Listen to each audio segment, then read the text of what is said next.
Saudaraku, ada suatu pasal yang dirahasiakan oleh hampir semua guru pembimbing pada murid anak didiknya karena suatu alasannya yang masuk akal. Pertama, karena pintu guru sejati itu tersembunyi, jadi tidak bisa dan tidak boleh mengajarkannya asal sembrono. Kedua, perlu dasar ilmu pengertian yang lebih dari cukup sebelum mempelajarinya, karena jika tidak akan pernah bisa paham dan mengerti, bahkan bisa gila, stres, atau sang guru pembimbing bisa dicap sesat oleh murid anak didiknya. Oleh sebab itu, tidak diajarkan kepada orang-orang yang belum pernah belajar tentang ilmu tauhid, sifat 20. Kenapa bisa begitu?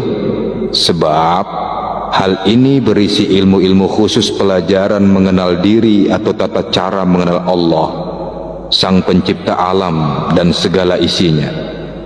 Tujuannya supaya sempurna segala amal ibadahnya. Maksudnya tidak melangkai kodrat dan iradatnya sebagai manusia wajar. Untuk itu kita akan mewedarnya dengan terbuka, tanpa aling-aling apapun. Terserah Anda mau menyebut saya sesat atau kafir, karena inilah kenyataannya, inilah kebenarannya, dan silakan dibuktikan sendiri jika tidak percaya. Ketahuilah, tanpa yang hidup, jasad tidak ada artinya, tetapi benda mati inilah, jasad inilah yang dijaga dan diutamakan oleh kebanyakan orang di dunia ini. Sedangkan kita semua tahu, bila mati kelak, jasad akan busuk dan ditanam atau dibakar. Ini menunjukkan bahwa mati ialah bila hidup yang menghidupkan jasad tadi meninggalkan jasadnya. Kebanyakan manusia pada umumnya menganggap bahwa hidup di dunia ini itu hanyalah cukup makan, bergerak, mencari kemewahan, kawin, menyelesaikan kepentingan, mencukupi kebutuhan dan keperluan, bekerja dan lain-lain.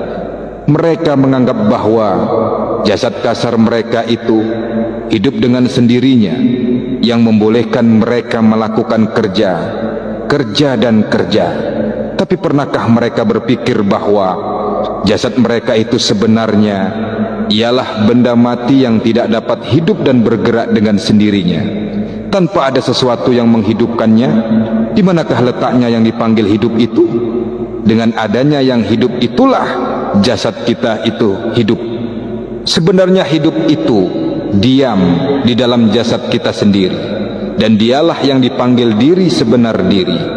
Tapi pernahkah kita berpikir tentang diri atau mencoba mencari dan mengenalnya? Persoalan yang akan timbul ialah, dari mana diri itu?